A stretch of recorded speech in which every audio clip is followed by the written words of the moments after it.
As the dust settles over Adelaide and the recriminations and analysis begin, it's time to take a look back team by team over the 1994 season and see how they stacked up. As ever, if you'd prefer the version without the new sound effects, you'll find a link in the description. Williams Renault. Williams had one of their more difficult seasons in 1994. After 2 years of absolute dominance, even with the new regulations, most people didn't expect that to change, and while Schumacher won the first 2 races, with Senna not finishing either, it was surely only a matter of time before the Brazilian great got the hang of the car and swept gloriously to his 4th title.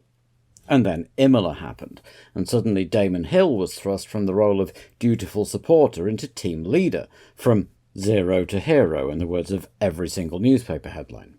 There are criticisms to be made of Damon's racecraft during 1994, and he didn't seem to really show himself at his best until the last couple of races, but he certainly demonstrated the kind of determination that future champions are made of, and brought the team the not inconsiderable prize of their 3rd consecutive Constructors' Championship, though no doubt everyone at Didcot would have traded it to have Ayrton still with them. With the unenviable job of filling in for the much-missed Senna, David Coulthard seemed to thrive under the pressure, setting out his case for a full-time drive almost as soon as he got behind the wheel, and it's to his credit that he spent the season being compared to Ayrton Senna, Nigel Mansell and Damon Hill, and came away looking pretty good. And Nigel? It's very difficult to know on the basis of just 4 races, 2 retirements, a 4th place and a win. He's a fan favourite and clearly still has the ability. His win in Adelaide may have been a bit lucky, but he was still on pole. But at 41, he's hardly the future of Formula One. Frank and Patrick have some difficult decisions to make over the winter, as well as trying to work out how come they always seem to get their pit strategy wrong. Tyrrell Yamaha. Well, what a turnaround for Tyrrell, from a disastrous 1993 with no points on the board to a podium place in Spain and 7th overall in the championship, after 5 more points finishes, which could and should have been more but for mechanical reliability. The engine was the same Yamaha badged Judd V10 that had proved such a liability last year, and one of the 2 drivers was the hopeless Japanese paid driver Ukyo Katayama, whose best result previously had been a couple of 9th places.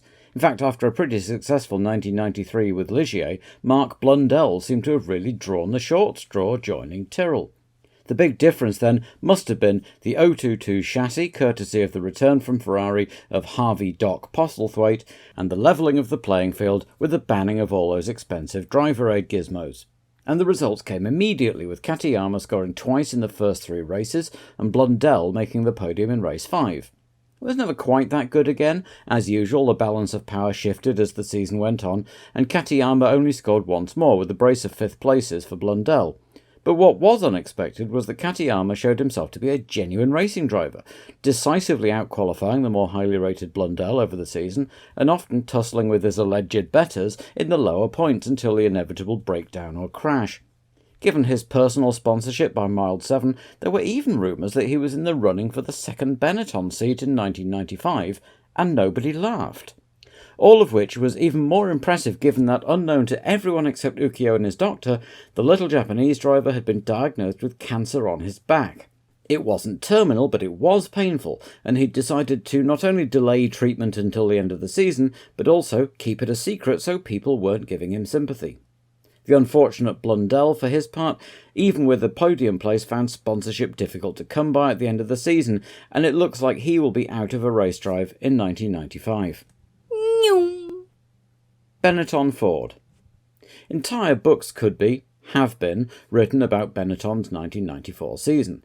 The new B194 was clearly fast right out of the box, giving Schumacher a run of early wins, but to what extent that was because the car was illegal remains a subject of conjecture to this day, thanks to the political decision to drop the investigation into the alleged launch control in exchange for Benetton facing some music over the pit lane fire, all in the name of not dragging F1 further through the mud after the tragedies of Imola.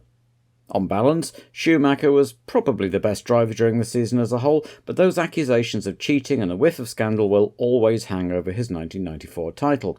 And it must be said that said whiff clings particularly closely to Flavio Briatore and to a lesser extent Tom Walkinshaw. Obviously there was an element of the British press stereotyping the greasy, untrustworthy Italian, but Walkinshaw's dodgy business dealings came under some scrutiny too. What is clear is the extent to which Schumacher wiped the floor with pretty much every one of his teammates in 1994. We'll never know how well a fully fit JJ Leto would have measured up. His big testing accident in pre-season left him trying too hard to get back into the car before he was really ready, while the team didn't exactly exude patience with him, not least because his substitute Jos Verstappen looked like he was quite promising too. As it turned out, the Flying Dutchman was quick but very accident-prone and probably not quite ready for Formula 1 just yet. It'll be interesting to see what happens to him for 1995, as the team didn't hang around getting Johnny Herbert into the car before the end of the year, but whether they view Verstappen as an investment for the future or a busted flush remains to be seen. For 1995, as a gleeful Renault technician at Williams pointed out, Benetton will have engine parity with Williams, and therefore the French manufacturer finally gets that coveted number 1 next to the diamond logo, something they have never managed since entering Formula 1 18 years ago. McLaren Peugeot. The much trumpeted arrival in Formula 1 of Renault's big sporting rivals, Peugeot, turned into a troubled and short-lived marriage. Any new sporting partnership will have its teething troubles, of course, but the series of engine failures in the early part of the season was very public. The pressure on Ron Dennis to be successful in the post-Prost Senna era meant that there just wasn't the patience to put up with the failures in the interest of a long-term project.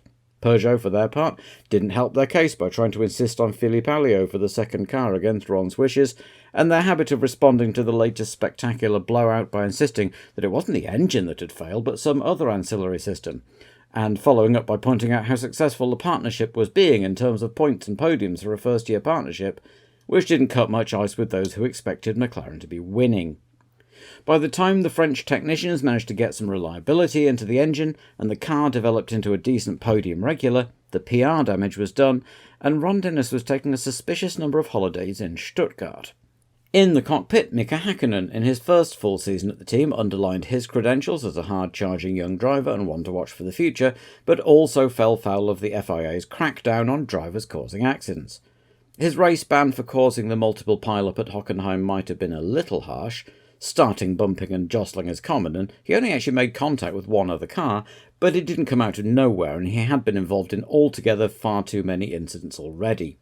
He clearly has the pace to win races, if given the car, but if he wants to take that next step or even mount a title challenge, he needs to learn to use his head. He could learn from teammate Martin Brundle, who, as usual, put in a series of combative drives to finish well where he could, while also just getting his head down and finishing where he couldn't. He was also absolutely demolished by Mika in qualifying, the reason Benetton gave for letting him go at the end of 1992, if you'll remember, but Ron Dennis seems to have been happy enough with his performance, even as he was also apparently keen to sign up David Coulthard.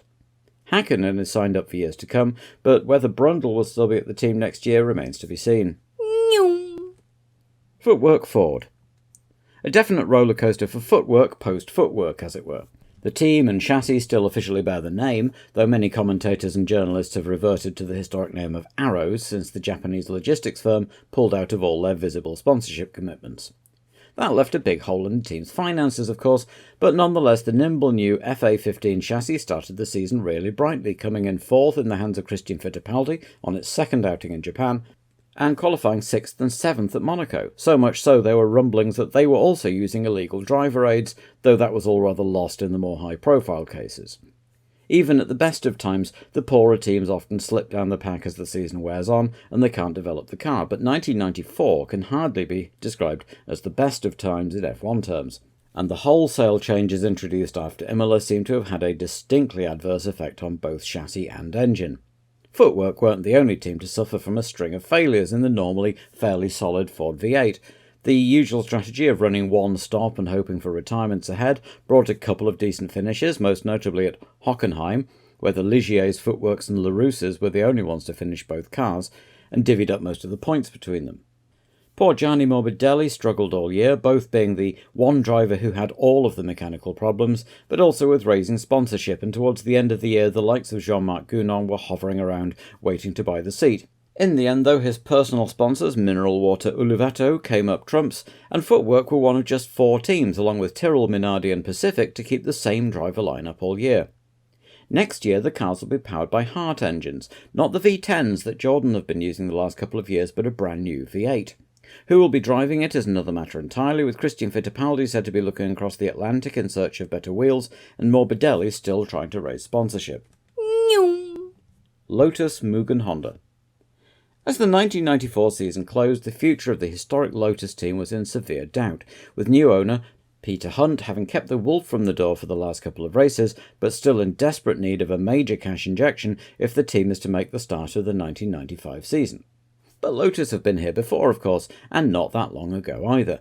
Camel's departure as a major sponsor at the end of the disastrous 1990 season could have seen the end of the historic mark, but instead they kept going, struggling through a difficult 1991 before having something of a revival with Hakkinen and Herbert at the wheel in 92, and continued with a decent showing in 93.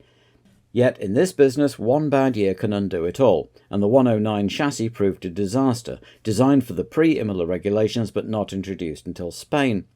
The dreadful accident to Pedro Lamy in testing didn't help team morale either, and the Portuguese driver's future is now up in the air as, even if Lotus continue, it will be without the other Peters, Collins and Wright, who believed in him, and Peter Hunt has confirmed Zanardi and Sarlo are contracted for next year.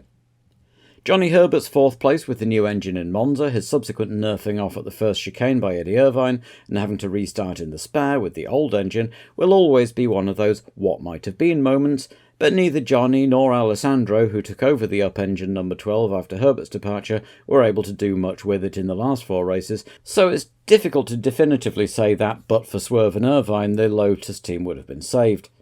Johnny Herbert finished 7th 3 times in the opening half of the season, for instance, and if only 1 or 2 of those had been in the points instead, the story sponsor-wise could have been quite different. Herbert himself, who'd been with the team on and off since deputising for an injured Martin Donnelly at the end of that awful 1990 season, did as well as he could, but even his cheeky chappy demeanour suffered as the season went on, and he seemed practically relieved to be out of the door and off to Ligier, and then Benetton so fast his feet barely touched French soil. If, as rumours suggest, he has landed the Benetton drive for 1995, he might be the only one to come out of Lotus's 1994 season in a better place than when they started it. As for the other drivers, Philippe Adams became a byword for dreadful 90s pay drivers, but honestly didn't disgrace himself, while the jury remains out on Mika Salo. His 10th place in Japan showed he could keep his head in dreadful conditions, and earned him a contract for 95, but he was fairly anonymous at Adelaide before his electrics went, and some believe his result at Suzuka was a bit of an anomaly, a combination of luck and circuit knowledge. Time will tell, as long as he has something to drive next year. Jordan Hart.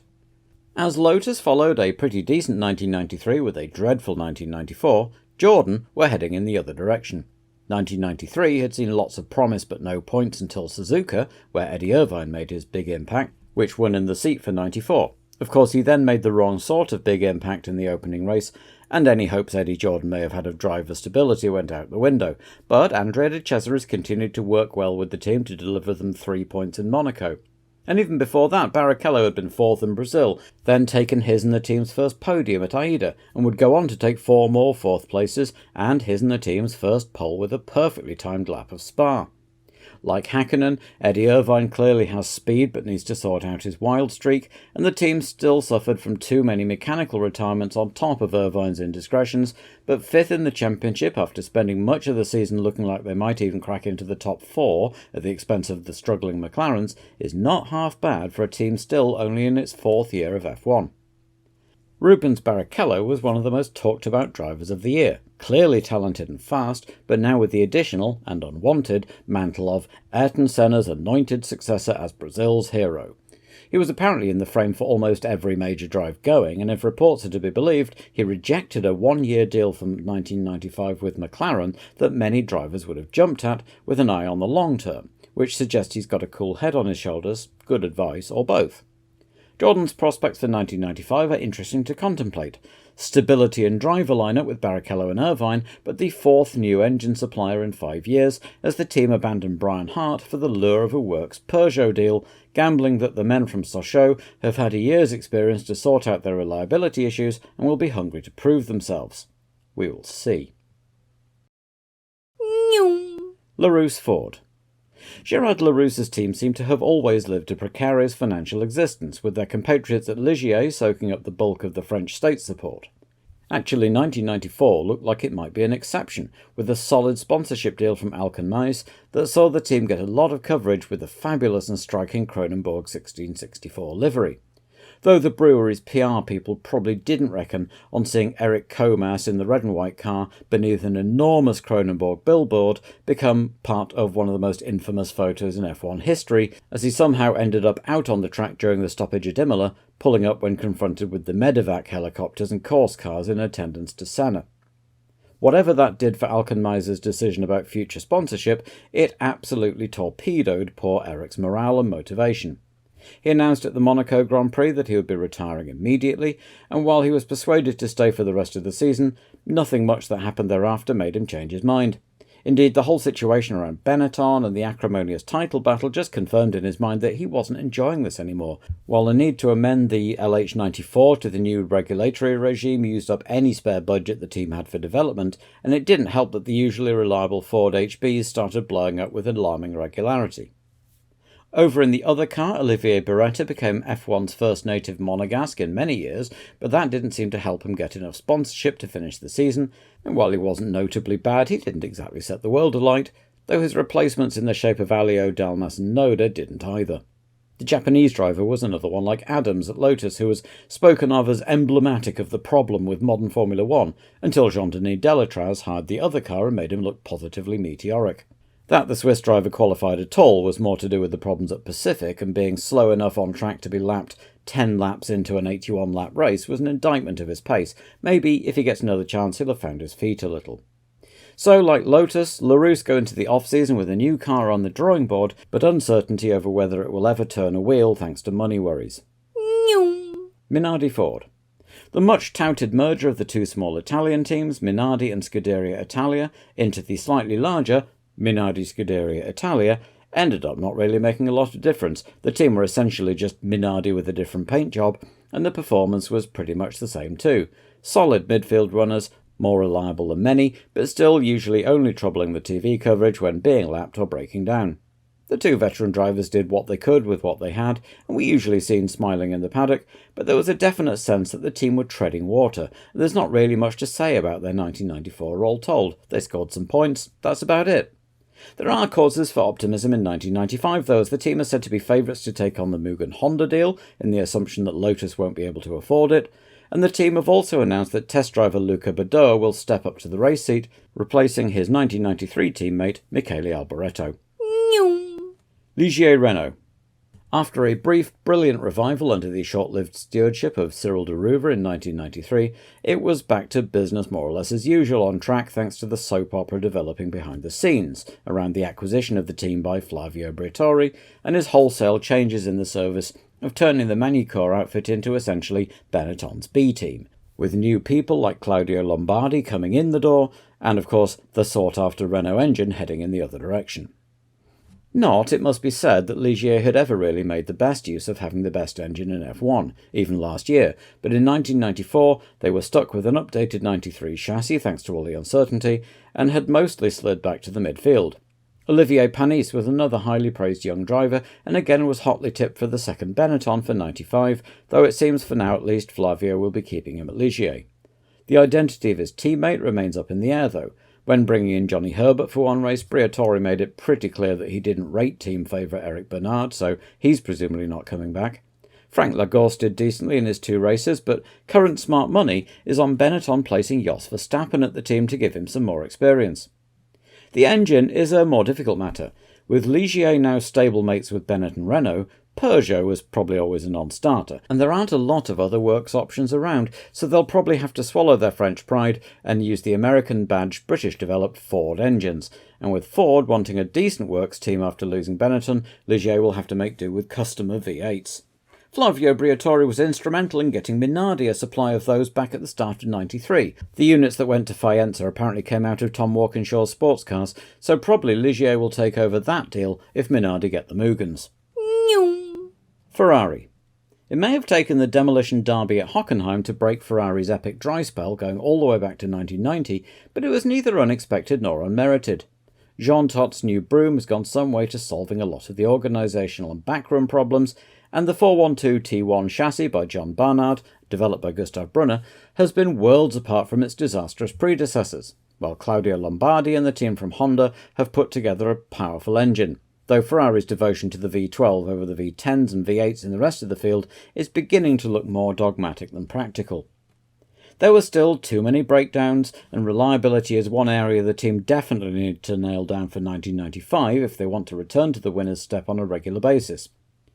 In the cockpit, Berger took the best of the rest title after a great season that belied his veteran status with 2 poles, a win, 3 second places and 2 thirds, the only driver other than Schumacher, Hill and Mansell to win in 1994. But at 35 he can't keep it up forever, and although he's signed up for 95, whether he'll continue beyond that is another matter. The reinvention of Ferrari under Jean Todt is a long-term project, and surely they'll be looking for a younger star driver to take them forward. For a while that looked like it might be Jean Alesi, and he remains a firm favourite not only with the Tifosi, but with neutral fans as well, who love his combative driving and see him as a worthy successor to the number 27 Ferrari after Gilles Villeneuve. But his 1994 was a series of disappointments, retirements and near misses, which saw him missing out on 4th place behind Berger, and he became increasingly depressed as the season went on, and more vocal about his unhappiness, and that never goes well with any team manager.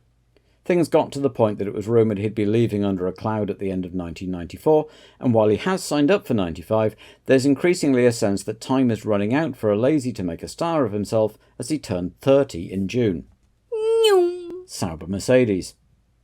The long-expected Sauber Mercedes link-up ended up neither delivering a lot nor lasting very long in the end, which is a little harsh on Sauber, who had a season almost as traumatic as Williams or Simtek.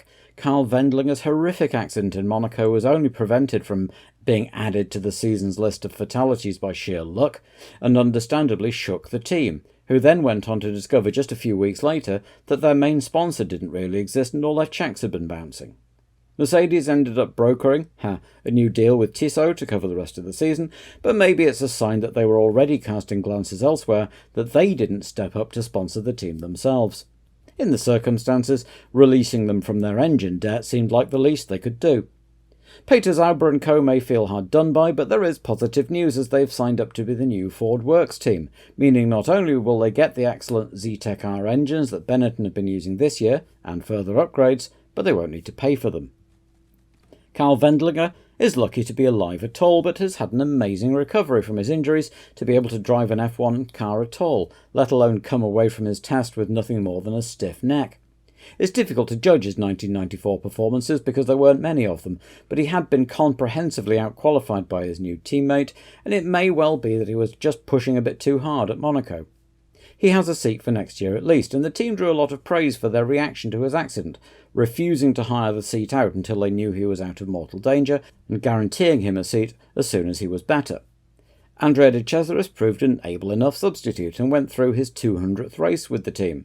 He's no Wendlinger or Frentzen, but although he only finished once, that was in 6th place, and he suffered at least as much from technical issues as the general rough and tumble of the midfield. Over in car 30, Heinz-Harald Frentzen was another one of the season's crop of rookies who seemed to be in every conversation about who would be driving for a top team next year. Frank Williams allegedly offered him Senna's seat after the accident. His Mercedes backing suggested he might move to McLaren for next year, but in the end he's actually staying put at Sauber, at least for 1995. Scoring points in your second race is no mean feat, certainly, and he did well overall, even if the limitations of his machinery meant that he couldn't really deliver on the potential every insider believes he has. A dogged defence of third while holding everyone up in Jerez may not have been too much fun to watch, and ultimately didn't lead to more than a point, but it certainly showed he had more in his locker than just qualifying pace. Simtek Ford. Probably the toughest debut season of any team in recent memory. For a new team, not even an established junior Formula team making the step up, but a brand new group of people working together, to suffer a fatal accident in race 3, then a potentially career-ending accident to his replacement in race 5, is a lot. And if they'd just crumbled, nobody would really have blamed them. But of course, with MTV sponsorship came dedicated media coverage, so there was nowhere to hide. David Brabham was a rock for the team, and whatever Jean-Marc Gounon's qualities as an F1 driver, it took some real stones to step into that number 32 car and drive it after Ratzenberger and Montemini's accidents.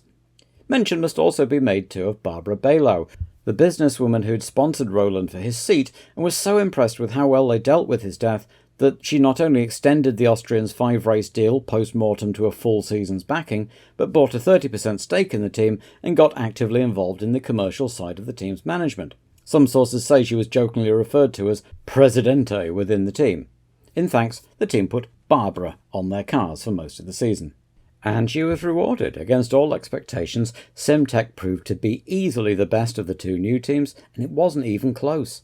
Early on, rookie Ratzenberger lost out to the more experienced Gachot, but after Spain, the other lot never got a look in, and the Simteks always qualified. Granted, they usually ran near the back before breaking down, but they were there on race day, and that was what counted. David Brabham gave a solid run of performances and was a great help in developing the car, while it's difficult to make much of the rotating cast in the other seat. Gounod had the car for the longest and got the team's best result on his debut in France, but also had a series of spins and accidents that didn't do a lot for his reputation. Simtek should be back next year, though in what shape remains to be seen. David Brabham has apparently been offered a pretty decent deal to race in British touring cars for BMW, so the team will be looking for a new lead driver, while the second seat will presumably continue to have a "This Space for Rent" sign on it over the winter. Pacific Ilmore. Oof. A disastrous first season in a very different way to Simtek's. Pacific's credentials in the lower formulae are impeccable, and with the vastly experienced Adrian Reynard and Frank Kopic on board, it should have gone much, much better. As ever, money was the problem. The PR01 was designed for 1993, then mothballed for a year, hurriedly updated to the new regs, and deployed almost entirely sponsor-free at the start of the year. Ursus Vodka came on board later, and one can only imagine what the cars might have looked like had the mooted major sponsorship deal with Death Cigarettes not fallen through in the aftermath of Imola. But with the exception of the opening race at Interlagos, the only time either Pacific made the grid was when there was a reduced number of cars. Paul Belmondo should have started in Imola but declined to profit from Ratzenberger's accident, the Austrian having been 3/10 faster before his crash. In the circumstances, it's difficult to say much about either of the drivers. Bertrand Gachot is an old hand at this back-of-the-grid malarkey, having spent most of his career there, with the brief glorious exception of 1991's Jordan. He basically demolished Belmondo in qualifying too, which didn't exactly do much to rescue Paul's reputation as a rich actor's son playing the role of a racing driver. Plans for 1995 are apparently advanced enough that in Australia they could debut the new nose on one of the PR01 chassis, which also suggests they do actually have a development budget, and Gachot should still be on board as a shareholder, but like Simtek, the second car is presumably for rent. And that was 1994. Next week I'll be looking at the season in the feeder series, then it's onwards and upwards into 1995.